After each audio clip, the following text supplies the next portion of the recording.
Hello everyone, welcome back to Java sessions. So in the previous session we have discussed about single dimensional array, what is array and how to write a single dimensional array and storing values with example. So in this today's session we will be seeing about multi-dimensional array. How do we store values, how do we retrieve values and all we will see. So how this multi-dimensional array really exists. So you can see this is a three-dimensional array. That means one dimension has an array and second dimension also has an array and third dimension also has an array. Okay, so let me remove this. This is related to single dimensional array. So this way each and every block of an array has a different arrays already and with the values stored. Okay, so this is a multi-dimensional array. So let's take one example and let's see. So I'm going to create one more class which says array underscore multi-dimensional. Okay, so let me write a main function public static void main.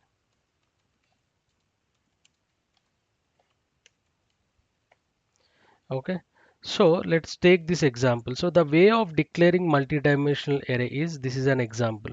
Okay, you can this is a two-dimensional array where you will have uh, two square brackets and an integer or I mean a variable name and the declaration. Okay, so let me take just a two-dimensional array for now, and so this way you can define, and the way of storing those is like this. So as we have seen earlier, okay, two, you have you can see the single dimensional array. What is the syntax that we are using?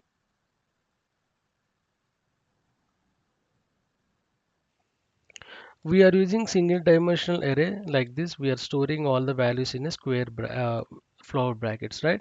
So in the same way, multi-dimensional all array storing of values also goes with a multi-dimensional things. So you can see one flower bracket contains different arrays. Okay, let me remove this. Now this is how exactly a multi-dimensional array looks like. Okay, so let me declare it as numbers. Okay, now, okay, we have already declared it. So let me remove this new integer of. Okay, let's declare this way integer multi-dimensional array, and let me remove this line. So now we have one dimensional or two-dimensional declared. So let us see how to print those. Okay, so System.out.println.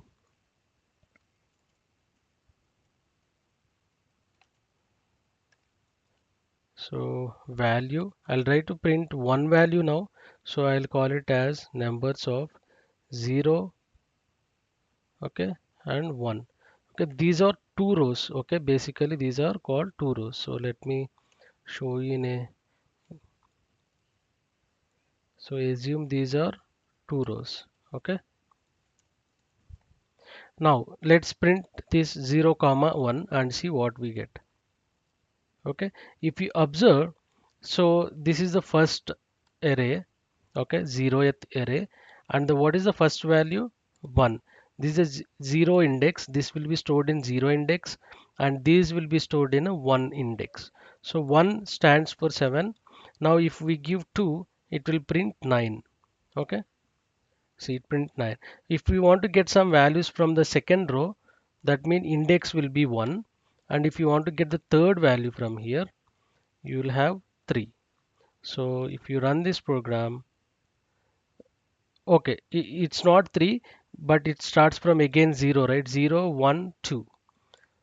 So 2, always index starts with 0, right? So this is how you can play around with the multi-dimensional arrays. Now if I want to print all the values, so just do one thing, same way that we have defined in single dimensional array. If you haven't watched the video of single dimensional array, I'll give you the link in the description box, you can use that. So int I is equal to 0, I less than 3, I plus plus, And since it's a multi-dimensional array, we have to define one more for loop. Okay, for j is equal to 0, this time we will take j less than 3, j plus plus. Okay, so in these statements we will be writing System.out.println, and then now if we run this program, it will print all the values in the two-dimensional array. Okay, so some error is giving here. J cannot be resolved to a variable. Okay, so we have to give int here. Now let's run this program, and here don't forget to change to I, and then it goes as j here. Okay, now let me run this program. Okay, some error is coming, so 0 1 2.